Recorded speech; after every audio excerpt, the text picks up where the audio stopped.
Dear students, easy परीक्षा channel में एक बार फिर आप लोगों का बहुत बहुत स्वागत है। डेली की तरह हमारी क्लास स्टार्ट होती है। हमारा जो टॉपिक है वही है नंबर सिस्टम, संख्या पद्धति।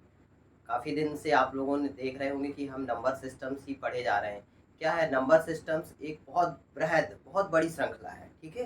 तो जब हम नंबर सिस्टम्स ही इतना ज़्यादा बृहद है कि जब अपन उसको पढ़ेंगे ना, तो उसी पे डिपेंड जब आगे की एक्सरसाइज या आगे के टॉपिक्स हम पढ़ेंगे तो इसका उपयोग बहुत होने वाला है। मतलब समझ लो आप, आधी मैथ्स पूरी इसी में समझ आती है। तो नंबर सिस्टम जो है थोड़ा सा टाइम लग रहा है, लेकिन आप लोग प्रयास करेंगे, है ना। हम भी आप लोगों के साथ प्रयास कर रहे हैं, तो धीरे धीरे ये आप लोगों को समझ में आने लगेगी। मैंने आपको पहले भी कहा है कि मैथ्स जो है बहुत ही सरल है। इसे हम पहले से ही सोच लेते हैं दिमाग में, माइंड में, कि ये टफ है, कठिन है, हमसे बनेगी नहीं। ऐसा नहीं है। हम उसे करने का प्रयास करें, धीरे धीरे धीरे वो हमको अपने आप बनने लगेगी। तो कुछ क्वेश्चन है, अभी पिछले एक दो क्लासेस जो थी थोड़ा सा क्वेश्चंस अपन ने अलग टाइप के रखे थे, आज थोड़ा सा दूसरे क्वेश्चंस हैं। तो देखते हैं अपन आज की क्लासेस। तो फर्स्ट क्वेश्चन हमको दिया गया है 8,67,943। 8,67,943। इसमें 7 के स्थानीय मान और जाति मान में क्या अंतर है? ये संख्या दी गई है, हमको इसमें 7 का स्थानीय मान भी निकालना है और जाति मान। पहले के वीडियो में मैंने आप लोगों को बताया है स्थानीय मान कैसे निकालते हो, जाति मान। जैसे कि ये इकाई का अंक है, एक बार फिर से देख लेते हैं। तो 3 का जो स्थानीय मान है, 3 का स्थानीय मान, तो 3 का स्थानीय मान हो जाएगा 3 गुणित 1। मतलब यदि इकाई का अंक है तो उसमें 1 का गुणा करेंगे, दहाई का अंक है उसमें 10 का गुणा करेंगे, सैकड़े का अंक है उसमें 100 का गुणा करेंगे, हजार का अंक है तो उसमें 1000 का गुणा करेंगे। 4 का स्थानीय मान, 4 का स्थानीय मान हो जाएगा 4 गुणित, अब 4 कहाँ पर है? इकाई दहाई, इकाई दहाई में है तो हम 10 का गुणा करेंगे। इस तरीके से 4 का स्थानीय मान क्या हो जाएगा? 4 का स्थानीय मान हो जाएगा 40। 9 का स्थानीय मान, 9 कहाँ पर है? इकाई दहाई सैकड़े में है, तो हमको किसका गुणा करना पड़ेगा? 100 का गुणा करना पड़ेगा। तो ये हो जाएगा 900। फिर 7 का स्थानीय मान, 7 गुणे 7 कहाँ पर है? इकाई दहाई सैकड़ा हजार, हजार का गुणा करना पड़ेगा हमको, तो ये क्या हो जाएगा? 7000। और इसी तरीके से 6 का स्थानीय मान, 6 गुणित 1 2 3, अब 10,000 का गुणा करना पड़ेगा हमको, ठीक है। इस तरीके से हम स्थानीय मान निकालते हैं। 8 का स्थानीय मान, 8 गुणित, अब ये कहाँ पर है? इकाई दहाई सैकड़ा हजार, 10,000, लाख, लाख में है तो 1,00,000 का गुणा करना पड़ेगा। और इस तरीके से ये हो जाएगा इकाई दहाई सैकड़ा हजार, 10,000, लाख, 8,00,000।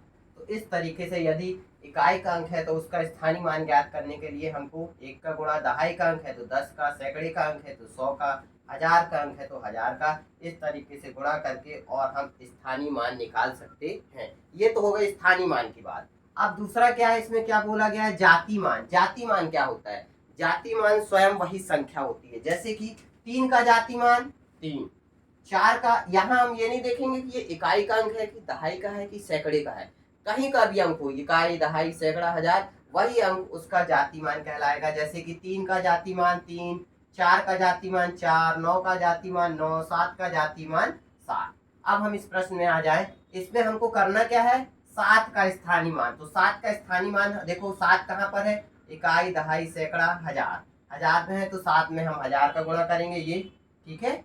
तो इस तरीके से हमको 7 का स्थानीय मान प्राप्त हो जाता है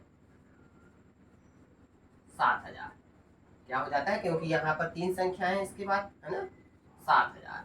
और स्थानीय मान तथा जाति मान में क्या अंतर है? तो अब 7 का जाति मान, 7 का जाति मान, तो जाति मान 7 का 7 ही रहेगा। अब इसमें क्या अंतर है? अंतर है मतलब हमको घटा देना है। 7,000 में से हम 7 को घटा देंगे तो कितना आ जाएगा? 6,993। तो ये 7 के स्थानीय मान और जातीय मान में अंतर प्राप्त हो जाता है। अच्छा, स्थानीय मान जाति मान मतलब इससे संबंधित भी एक प्रश्न परीक्षा में पूछा जाता है, ठीक है। नेक्स्ट, अगला क्वेश्चन।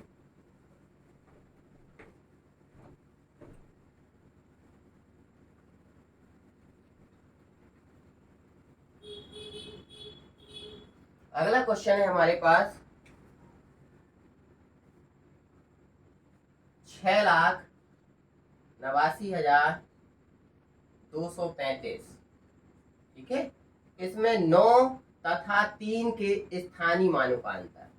अब 9 का भी स्थानीय मान निकालना है और 3 का भी। तो 9 का स्थानीय मान 9 देखे कहाँ है, इकाई, दहाई, सैकड़ा, हजार में है। तो 9 का स्थानीय मान, 9 का स्थानीय मान मैंने बताया था, इसमें 9 गुणित, अब कौन से अंक में है ये, इकाई, दहाई, सैकड़ा, हजार, तो इसमें किसका गुणा कर देना है हमको, 1000 का गुणा कर देना है। इस तरीके से हमको ये प्राप्त हो जाता है 9 का स्थानीय मान। और दूसरा बोल रहा है 3 का स्थानीय मान, 3 का स्थानीय मान। तो 3 का स्थानीय मान 3 गुणित, अब 3 कहाँ पर है देखेंगे हम, इकाई, दहाई, दहाई में है तो हमको किसका गुणा करना पड़ेगा, 10 का। तो 3 धाम 30। और अब इन दोनों का 9 तथा 3 के स्थानीय मानों का अंतर ज्ञात करना है। तो अंतर मतलब घटाना, हम आसानी से घटा देंगे। 9000 में से 30 को क्या कर देंगे, घटा देंगे। तो कितना आ जाएगा ये, 8,970।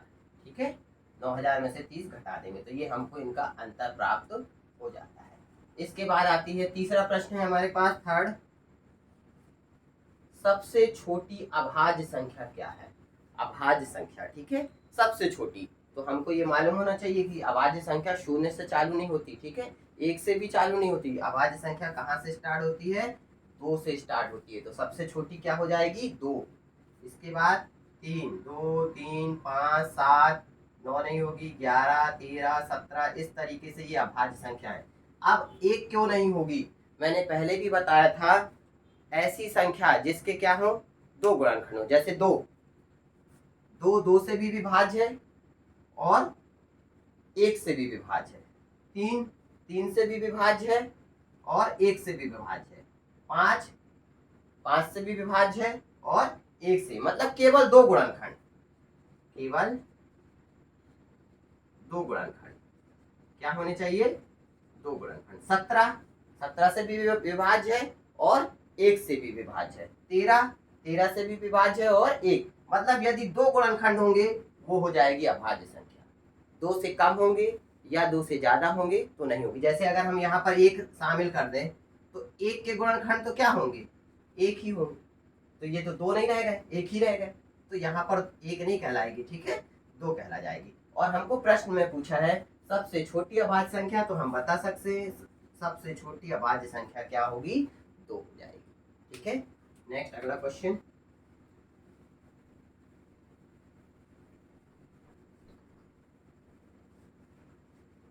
अगला क्वेश्चन है हमारे पास 70 से छोटी अभाज्य संख्याएं कितनी है।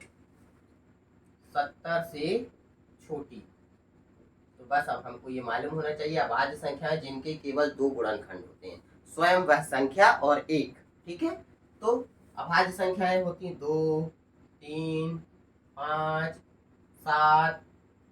अभाज्य मतलब जिसमें किसी का भी भाग ना जाए, स्वयं उसी संख्या का जाए। 7 के बाद 11, 13, फिर 15 नहीं होगी, 17, 19, 23, 29, 31, 33 नहीं होगी, 3 का चला जाएगा, 35 पे भी चला जाएगा, 37, 41, 43, 47, 53, 55 भी नहीं होगा, 57 भी नहीं होगा, 59, इसके बाद आ जाएगी 61, फिर 63 भी नहीं होगी, 65 भी नहीं होगी, 67। 70 से छोटी, तो 67 तक लेना है हमको, गिन लेंगे 1, 2, 3, 4, 5, 6, 7, 8, 9, 10, 11, 12, 13, 14, 15, 16, 17, 18, 19, टोटल कितनी हो जाती है, 19। तो 70 से छोटी अभाज्य संख्याएं कितनी है, तो हम इनको गिन के बता देंगे, ये कितनी है, 19 है। फिर अगला क्वेश्चन है हमारे पास 5वां, क्या है, 110 और 120, 110 और 120 के बीच कितनी अभाज्य संख्या है। अब हमको संख्या बताना है 110 और 120 के बीच। 110 के बाद क्या आता है, 111, क्या ये अभाज्य संख्या है, नहीं। 1, 2, 3, इनके अंकों का योग आ रहा है 3, 3 3 से विभाज्य है, 111 भी 3 से विभाज्य हो जाएगी। ठीक है, इसमें जब हम 3 का भाग देंगे तो ये विभाज्य हो जाएगी। 111 के बाद 112 देखें हम, इकाई के अंक में 2 है। ठीक है, तो जिसकी इकाई में 2 4 6 8 हो वो 2 से विभाजित हो जाएगा, तो ये भी विभाज्य, ये भी विभाज्य। फिर इसके बाद हम 113 देखें, 3 1 4 1 5, और इकाई में 5 या 0 तो है नहीं कि 5 से चला जाए, और योग भी नहीं आ रहा है कि 3 से चला जाए या 9 से चला जाए। तो पहली संख्या हमको मिल गई 110 और 120 के बीच में 113। क्या मिल गई? 113। फिर 114 क्या देखते हैं, इकाई में 4 है, 2 से विभाज्य हो जाएगा। 115 इकाई में क्या है, 5 है, मतलब 5 से विभाज्य हो जाएगा। 116 इकाई में 6 है, 2 से चला जाएगा। 117 7 और 1 8 और 1 9, इसके अंकों का योग कितना, 9 आ रहा है। 1 धन 1 धन 7, 1 धन 1 धन 7 बराबर कितना हो गया, 9, और 9 3 से विभाज्य है, मतलब 117 भी क्या हो जाएगी, 3 से विभाज्य हो जाएगी। 3 3 का 9, बचेगा 2, 3 नाम 27। 118 इकाई में 8 है, इकाई में 8 है, मतलब ये भी किससे चला जाएगा, 2 से चला जाएगा। 119 किससे चला जाएगा, 7 7 एकम 7, बचा 4, 7 7 49, 7 से चला जाएगा। ठीक है, 7 7 एकम 7 और 4 11 और 7 7 49, 17 7 119, और 119 के बाद 120 तो दिया ही गया है, मतलब 110 और 120 के बीच जो हमको अभाज्य संख्या बतानी थी वो कौन सी हो गई, 113। तो लेकिन हमको संख्या नहीं बतानी, हमको बतानी कितनी अभाज्य संख्या है, तो केवल एक ही कहलाएगी। तो यहाँ लिख देंगे हम कि एक अभाज्य संख्या है ना। अभाज्य संख्याओं की संख्या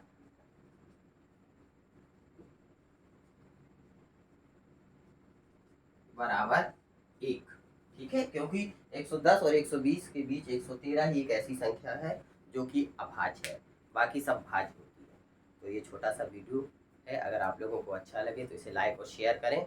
और मैं फिर से कह रहा हूँ कि मैथ्स जो है कठिन नहीं है, हम उसको पढ़ने का प्रयास करें, समझने का प्रयास करें, लेकिन रेगुलरिटी जरूरी है मैथ्स में। रेगुलर, अगर हम रेगुलर रहेंगे आप हमारे साथ, तो धीरे धीरे आपसे ये अपने आप बनने लगेगी।